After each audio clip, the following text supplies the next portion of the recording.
बिस्मिल्लाहिर्रहमानिर्रहीम। आज का हमारा टॉपिक है reversal of impairment loss.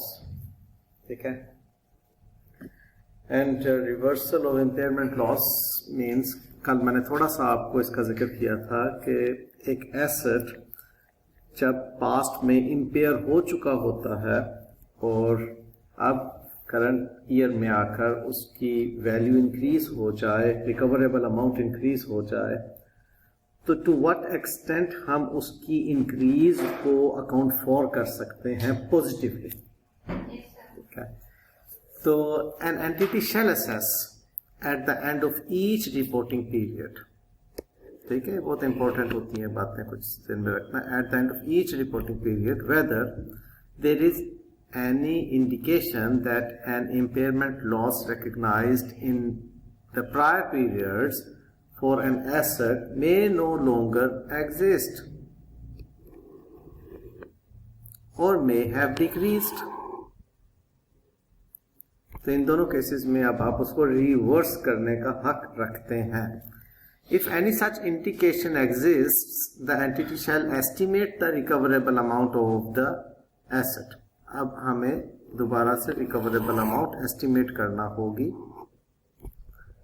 A reversal of an impairment loss for an asset shall be recognized immediately in profit or loss to the extent, अब एक extent है, एक लिमिट है, that increased carrying amount of such asset, यानी कि उस reversal की वजह से उसकी अब एसेट में जो इंक्रीज आएगी वो वाली increase does not exceed the carrying amount, उस एसेट की कैरिंग अमाउंट से एक्सीड ना करे। अब वो कौन सी कैरिंग अमाउंट है? That would have been determined, वो डिटरमिन होती had the asset not impaired, अगर वो एसेट इम्पेयर ना हुआ होता।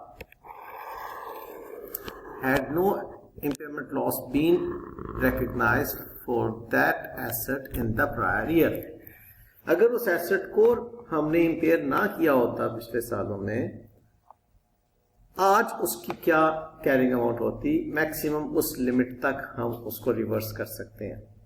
बाकी का लॉस प्रॉफिट लॉस में ही रहने देंगे, क्योंकि बाकी का लॉस अगर हमने इम्पेयर ना किया तो डेप्रिसिएशन की वजह से तो उसने अकाउंट फॉर होना ही था। तो उसकी अकाउंटिंग एंट्री ये है जी कि अक्यूमुलेटेड इम्पेयरमेंट लॉस को आप डेबिट कर देंगे उतने से, क्योंकि accumulated impairment loss Contra against asset एक अकाउंट है जिसमें हमेशा एसेट में से माइनस होना होता है। अगर वही नहीं रहेगा तो एसेट में से तो फिर कोई चीज माइनस नहीं कर सकेंगे आप।